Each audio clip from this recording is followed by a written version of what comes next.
हाँ, तो भाई सब लोग बैठ जाओ और 2 मिनट का मौन आंखें बंद करके व्हीटस्टोन के लिए मन ही मन शुक्रिया अदा करो व्हीटस्टोन का, जिसने हमको इतना बढ़िया सेटअप बना के दिया जिससे हम अननोन रेजिस्टेंस माप सकते हैं। ठीक, वो बहुत जबरदस्त चीज थी जो व्हीटस्टोन ने हमको बना के दी थी। लेकिन जब उसको यूज करने गए थोड़े टाइम के बाद उसमें कुछ दिक्कतें आ गई। ठीक, कुछ उसमें प्रॉब्लम आनी स्टार्ट हो गई। वो प्रॉब्लम जो उसमें आई वो सब ये थी कि उसमें हमको 3 नॉन रेजिस्टेंसेस की जरूरत पड़ती थी। अगर फॉर्मूला लिखा जाए तो वो R1/R2 था इज इक्वल टू R3/R4 था। ऐसे ही फॉर्मूला था R1/R2 is equal to R3/R4। तो ये फॉर्मूला था जो व्हीटस्टोन ने हमको लाके दिया। इस फॉर्मूले को यूज करते हैं हम। इसको यूज करने के लिए हमें क्या चाहिए? 3 नॉन रेजिस्टेंस ही चाहिए। तो हम चौथी जो अननोन है वो निकाल सकते हैं। यही इसकी खास बात थी और यही इसका मेन ड्रॉबैक था। कैसे? अगर हमको 3 नॉन रेजिस्टेंसेस चाहिएंगी तो रेजिस्टेंस बॉक्स होते हैं, यानी नॉन रेजिस्टेंस होती है जो हम पहले से लेकर के आते हैं, तो वो लेकर के आना बहुत बड़ा सिरदर्द बन गया। पहली दिक्कत कि वो 3 जो नॉन रेजिस्टेंस आप लेकर के आओगे तो उससे एक दिक्कत, पहली बात तो लेकर के आना पड़ेगा, 3 सेटअप आपको रेजिस्टेंस बॉक्स चाहिए। दूसरी खास बात ये थी कि हर रेजिस्टेंस बॉक्स की रेजिस्टेंस में अपने कुछ एक एरर होता है। तो यहां पर आपके पास 3 ऐसी रेजिस्टेंसेज हैं जिसमें तीनों में एरर है, जिसके कारण ओवरऑल एरर जो चौथी रेजिस्टेंस में आएगा वो बढ़ जाएगा। ठीक, तो ये 2 दिक्कतें थी। तीसरी एक और बहुत बड़ा सिरदर्द ये था कि वो जो रेजिस्टेंस इसको बैलेंस करने के लिए हमें बार बार रेजिस्टेंस बॉक्स की रेजिस्टेंस को चेंज करना पड़ता है।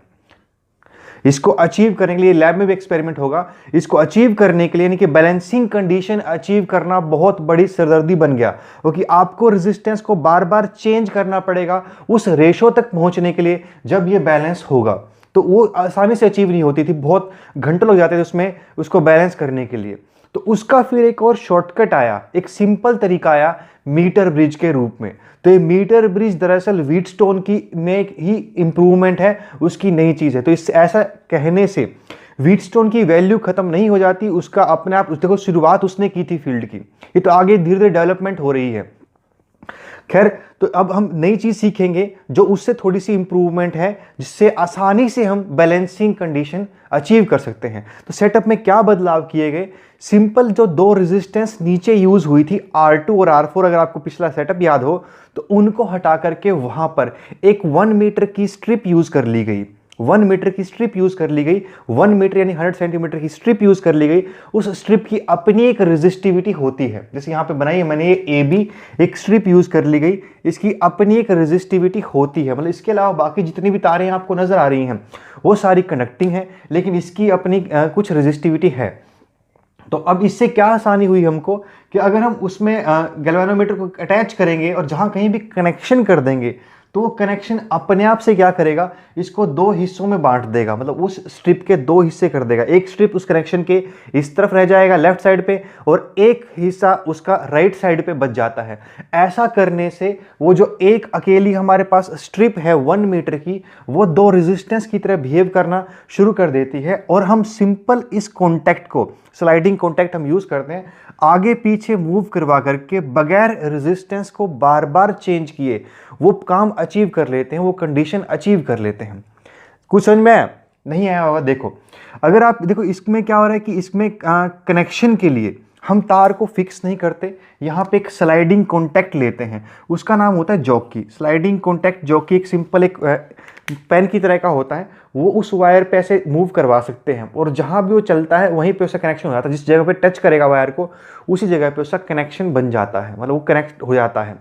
और अब ऐसा करने से क्या हो रहा है कि हम इसको यहाँ से लेकर के यहाँ तक एक ही बारी में मूव करवा सकते हैं, स्लाइड करवा सकते हैं। ऐसा करने से जो ये वाली वायर के जो 2 हिस्से बचते हैं, एक इधर वाला और एक इधर वाला, जो इसके 2 पोर्शन होते हैं, उन दोनों पोर्शन की लंबाई यानी कि लेंथ चेंज होती रहती है। और लेंथ चेंज होने से जो रेजिस्टेंस का फॉर्मूला होता है ρL/A, वो रेजिस्टेंस चेंज होती रहती है दोनों साइड की, इधर वाले की भी और इधर वाले की भी। यानी जो रेजिस्टेंस थी, देखो चेंज तो करनी पड़ेगी बैलेंसिंग अचीव करने के लिए। पहले से हमको पता तो है नहीं कि भाई कितनी रेजिस्टेंस चाहिएगी जो बैलेंस कर देगी। अगर पहले से मालूम होगा फिर तो हमारे पास, हमको नोन भी अननोन की वैल्यू की भी पता होगी, क्योंकि जब तक अननोन की वैल्यू पता नहीं है तो हमको बाकी चीज़ों का भी वैल्यू पता नहीं है कि बैलेंसिंग नहीं हो सकती। ठीक, तो पहले से पता नहीं कहाँ पर वो बैलेंसिंग है। तो इसलिए चेंज तो करनी ही पड़ेगी। वो आसानी से चेंज हो जाती है इस मीटर ब्रिज में, जहाँ भी टच करोगे उसकी लेंथ एक साइड पे अलग रह गई, एक साइड पे अलग रह गई। ऐसा करने से रेजिस्टेंस की वैल्यू बड़े सिंपल तरीके से बदली जा सकती है और एक ही बारी में बहुत सारी वैल्यू चेंज हो सकती है। हमें बार बार कनेक्शन जोड़ने और तोड़ने नहीं पड़ेंगे, रेजिस्टेंस बॉक्स में जाकर के बार बार रेजिस्टेंस चेंज करनी नहीं पड़ती इस केस में। ठीक, तो ये दो रेजिस्टेंस बन जाती हैं, एक इस तरह बन जाता है और एक इस तरह बन जाता है, और इसके बीच में जहाँ कहीं भी कोई बैलेंसिंग पॉइंट अगर होगा कहीं तो वो अपने आप हमको आसानी से मिल जाता है। इसके रेशियो को लेने से इसका रेशियो आ जाता है। ठीक, बैलेंसिंग पॉइंट मिल जाता है। कैसे? जब बैलेंसिंग पॉइंट आएगा तो जॉकी से अटैच्ड इस गैल्वेनोमीटर में रीडिंग आएगी 0। मतलब ये सेटअप इस तरीके का है कि ऊपर वाली दो रेजिस्टेंस तो हमने सेम रखी लेकिन नाम बदल दिए, एक का नाम रख दिया R, एक का नाम रख दिया S। आपको R1 R3 चलाना चल जाएगा, लेकिन नीचे वाले रेजिस्टेंस की जगह पे हमने एक स्ट्रिप यूज की और तार वहीं गैल्वेनोमीटर वाली वहीं जोड़ी और उसके साथ जॉकी जोड़ दिया। मतलब वो जो ट्राइंगल सर्कल दिख रहा था ये कुछ वैसा ही है, बस देखो तार कनेक्शन वैसे ही है, शेप बदल गई है, शेप इसकी थोड़ी स्क्वायर हो गई क्योंकि प्रैक्टिकल शेप इसकी ऐसे ही होती है। ठीक, बाकी सारा सेटअप देखो, वो जो एक्सटर्नल बैटरी उसमें लगी हुई थी वो एक्सटर्नल बैटरी यहाँ पे लगी हुई है, तो इसमें भी एक रेजिस्टेंस, इसका नाम R1 बोल देता हूँ मैं। ये वेरिएबल होती है, इसका काम होता है करंट की क्वांटिटी को कंट्रोल करना जो बैटरी सप्लाई करेगी ये वाली।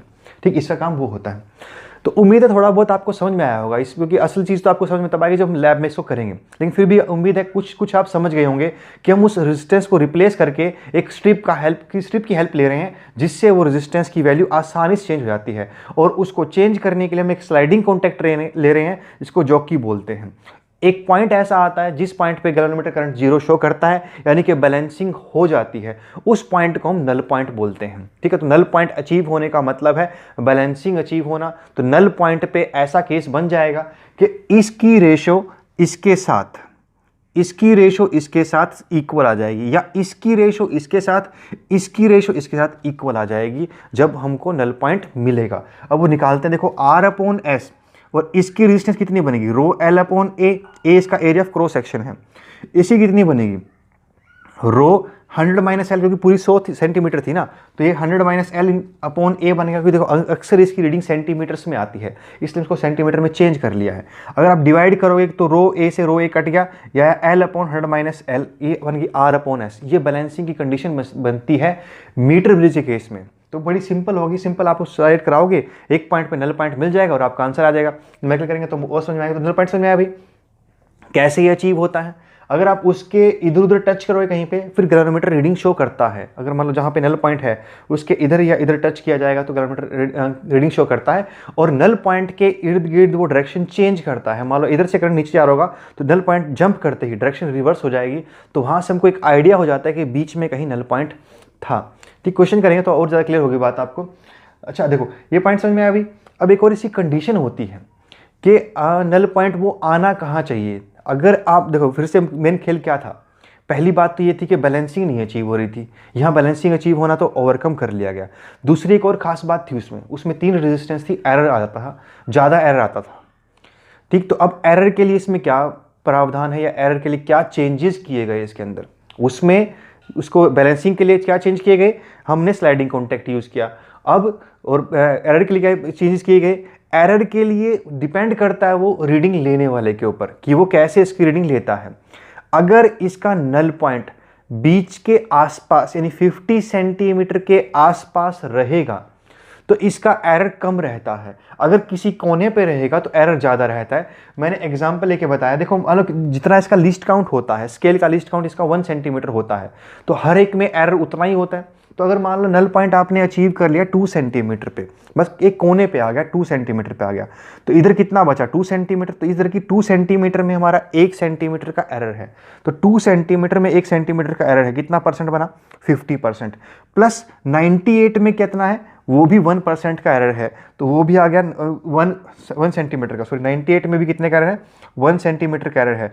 तो 98 × 100 कितना गया 1 होगा, तो अप्रोक्सीमेटली कितना बना है 51% बन गया। कुछ समझे? चलो नहीं समझे तो दोबारा और क्लियर करता हूँ।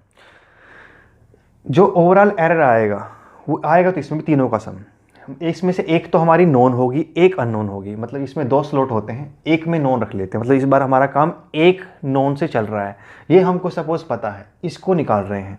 तो एरर 3 जगह पे होगा, R में होगा, L में होगा, 100 माइनस L में होगा।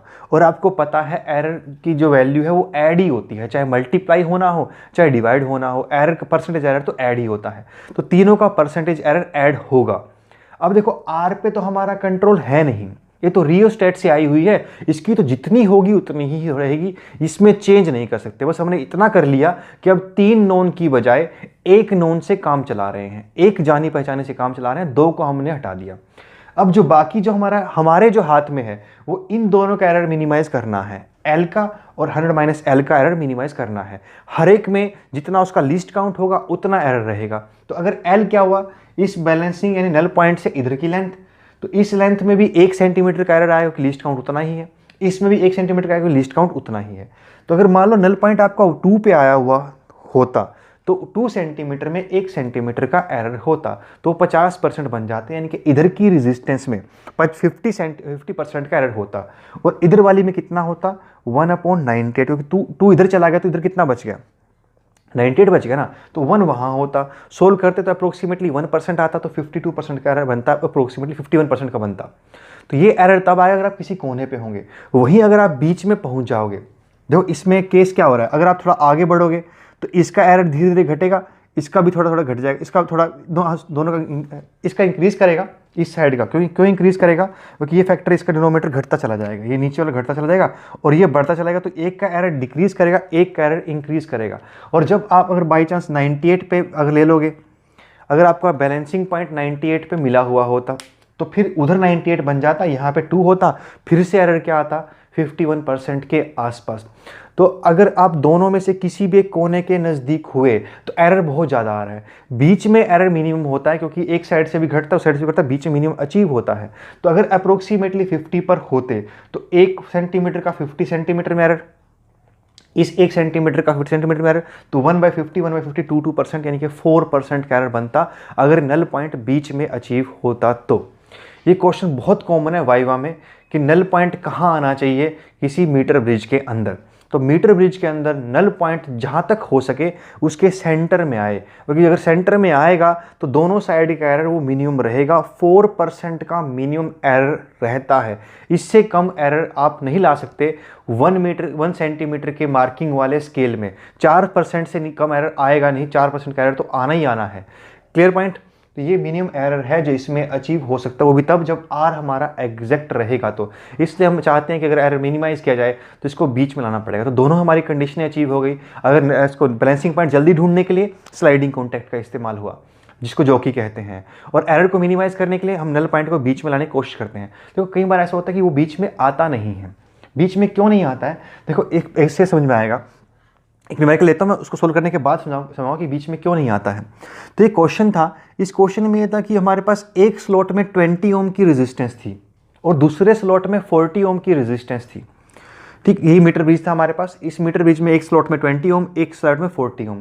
इसका खास फर्क नहीं पड़ता, सिर्फ करंट कितना चलेगा उस पर फर्क पड़ता है। सर्किट में ओवरऑल करंट कितना चल रहा है वो इस बैटरी पे डिपेंड करता है। उसे कंट्रोल करने के लिए ये रियोस्टेट यानी यहाँ पे एक वेरिएबल रेजिस्टेंस यूज़ कर लेते हैं, ज़्यादा करंट ना रहे इसलिए। शॉक लगने का खतरा रहता है, क्योंकि जॉकी में आप चलाओगे तो उसमें आप एक हाथ भी कॉन्टैक्ट में आएगा तो वहाँ से शॉक लग सकता है।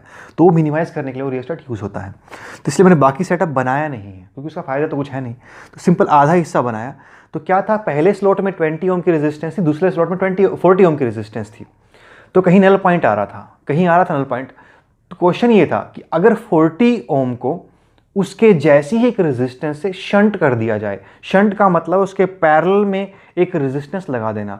तो अगर उसको 40 ओम को उसके जैसी एक रेजिस्टेंस से शंट कर दिया जाए तो फिर जो नया नल पॉइंट आएगा उसमें और पुराने नल पॉइंट में कितना शिफ्ट होगा, नल पॉइंट कितना आगे शिफ्ट होगा या पीछे शिफ्ट होगा अगर इसको इसके पैरेलल रेजिस्टेंस से शंट किया जाए, इसके जैसे रेजिस्टेंस से शंट किया जाएगा। तो ठीक है, तो मैं क्वेश्चन करता हूँ, देखना ध्यान से। तो मैं बना लेता हूँ बैटरी का। अच्छा चलो, कोई जरूरत भी नहीं थी वैसे, तो बना ली मैंने फिर भी। चलो देखो, तो ये हमारा स्लाइडिंग कॉन्टैक्ट हो गया। पहले तो ये था नहीं शंट वाली, सिर्फ 20 था और 40 था। तो इसका और इसका रेशो कितना था 20/40। तो R/S 20/40। इधर कितना आ गया L/100 माइनस L। मैंने लट किया कि पहले L1 पे L1 मान लेते हैं इसको, पहले L1 पे रहा होगा बैलेंसिंग पॉइंट L1 आ गया, 1:2 काटा तो सोल्व किया तो हमारा आंसर आया 33.33 सेंटीमीटर। यानी यहाँ से 33.33 सेंटीमीटर पर 1/3 हिस्से पर हमारा पहले नल पॉइंट होता था। ठीक, अब क्या किया, उसके सामने एक और पैरेलल लगाने से, एस लगाने से, जो 40 ओम की बनेगी क्योंकि आइडेंटिकल लगाई है, 40 और 40 का पैरेलल बनेगा 20।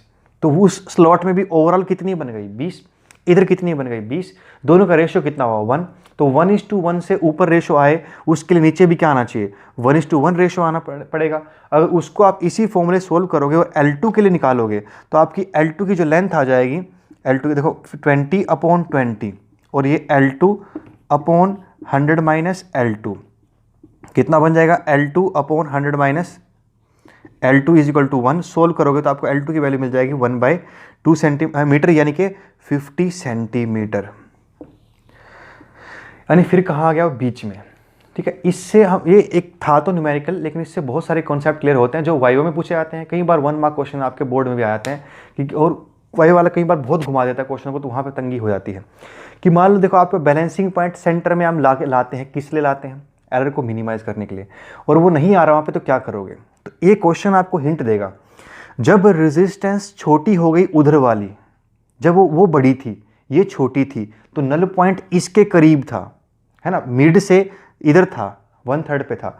जब वो बड़ी, वो भी घटी, उसके वैल्यू ओवरऑल डिक्रीज करने से नल पॉइंट उसकी तरफ शिफ्ट हो गया। तो जिस तरफ नल पॉइंट आपको शिफ्ट करना हो उधर की रेजिस्टेंस को छोटा कर दो। अगर इस क्वेश्चन में यहाँ पे करें हम, अगर आप देखो नल पॉइंट आपका इस कोने पे आ रहा है, ए की तरफ आ रहा है, आप चाहते हो कि नल पॉइंट थोड़ा बीच में या उस तरफ शिफ्ट करना चाहते हो, तो इसकी रेजिस्टेंस को घटा दो, एस को घटा दो या आर को बढ़ा दो, क्योंकि रेशियो चेंज करनी है आपको, या इसको इंक्रीज कर दो या इसको डिक्रीज कर दो। ऐसा करने से नल पॉइंट हमारा आगे शिफ्ट होगा। और बाई चांस नल पॉइंट इधर आ रहा हो, फिर इसको इंक्रीज कर दो, उसको डिक्रीज कर दो, नल पॉइंट उसकी तरफ चला जाएगा। यानी जो रेजिस्टेंस कम होगी नल पॉइंट उसकी साइड पे होगा और जो बड़ी होगी उससे दूर होगा। तो इन दोनों की वैल्यू को चेंज करने से हम रेजिस्टेंस को चेंज कर सकते हैं।